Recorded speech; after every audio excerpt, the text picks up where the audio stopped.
Hello, welcome back to the channel. And if you're new here, you are very welcome. My name is Jessica Gill and we talk all things money on this channel. So don't forget to hit the like button and subscribe, hit the notification bell so you won't miss any videos that are upcoming. And then I will tell you all about why I fired my financial advisor. But seriously, have you ever wondered if you need a financial advisor? Or what would they do for you? I mean, I've had a few financial advisors early on in my life, but over the last 10 to 15 years, I'm of the mindset that I don't need a financial advisor. And in my opinion, most people don't if they're willing to do a little bit of work themselves. I'll give you not one, not two, but three big reasons why I choose not to have a financial advisor. Number one, financial planning and advising industry and even the titles are completely unregulated. So just about anybody can call themselves a financial planner or advisor. That's a problem for me.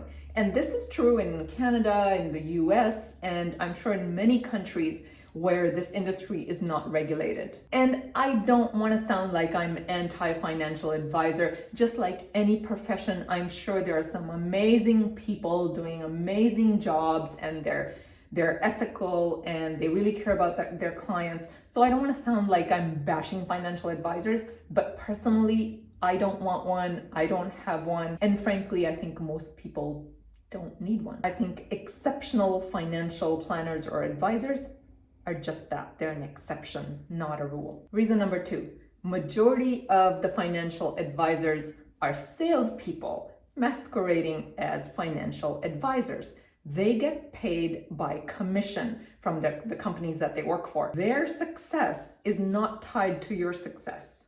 They get paid by volume. They get paid in some cases by transactions to move your money around.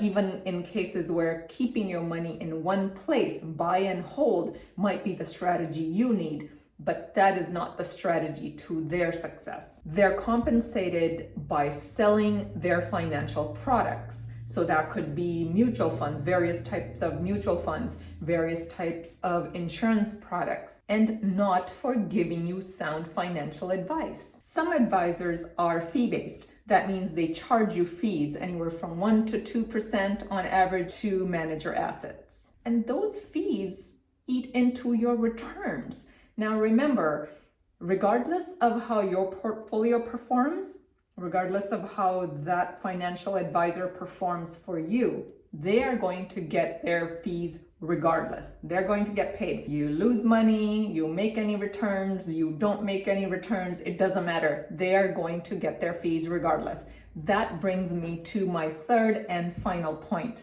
my final reason.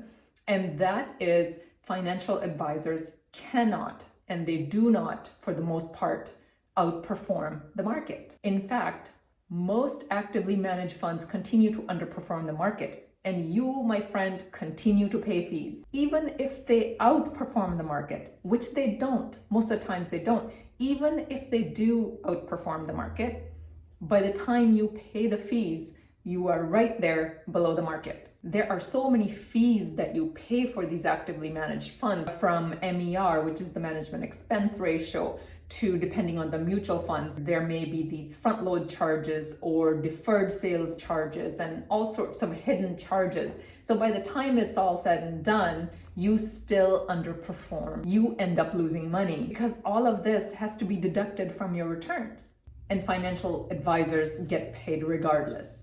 You make money, you don't make money, you lose your shirt, you lose all your investments, they will get paid. Well, that's great, you say. What am I supposed to do instead? Well, don't listen to me. Listen to the greatest, savviest, the most successful investor of our time, and that's Warren Buffett. According to Warren Buffett, there's no better investment for an average investor than a low-cost broad market index fund. Index funds are passive. They are low cost, they have low fees, low expenses, they provide you with diversification you need and earning you solid returns. Index funds don't try to beat the market. They simply mirror its performance. Warren Buffett is such a fan of this strategy. He's such a fan of index funds that a few years ago, he famously made a bet with some big time hedge fund managers. So basically he told them that I'm going to invest in index funds and you get all of your big shot hedge fund managers together and try and beat the market. And the bet was on.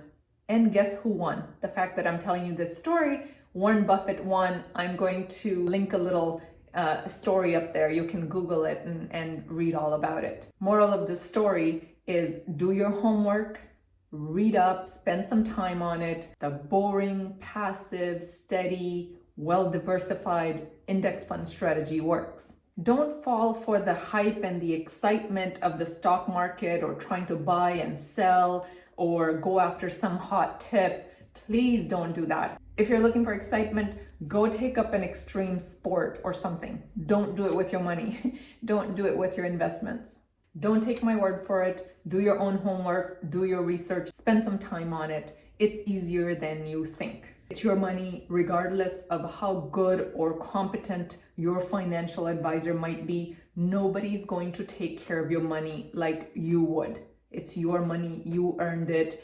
Your security, your future depends on it. So please, please, please do your homework, take care of your money. And that is a wrap for today. Don't forget to like and share if you enjoyed this video, if you found it useful, and please subscribe if you haven't done so. Hit that notification bell so that you won't miss any of the upcoming videos. I will see you next week.